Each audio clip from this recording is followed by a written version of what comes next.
গতকালকে আমরা দেখলাম যে আব্দুল হামিদ যে রাষ্ট্রপতি ছিল উনি গতকালকে দেশ ছেড়ে পালিয়েছেন।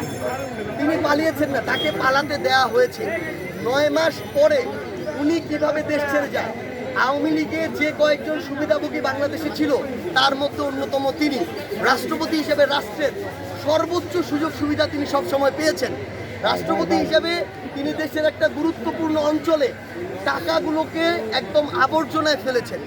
তিনি ওই কিশোরগঞ্জ মিঠামই নষ্টগ্রামে ওই যে রাস্তাটা হাইওয়ে, এই রাস্তা করে পুরো জেলার পুরো দেশের সামগ্রিক যে বায়োডাইভার্সিটি এটাকে তিনি নষ্ট করেছেন।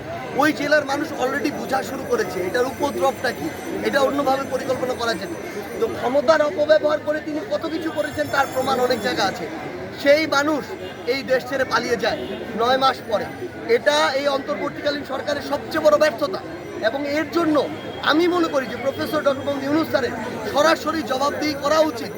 ডক্টর আসিফ নজরুলের সরাসরি জবাবদিহি করা উচিত যে কিভাবে 9 মাস পরে আব্দুল হামিদ দেশ ছেড়ে পালিয়ে যায়।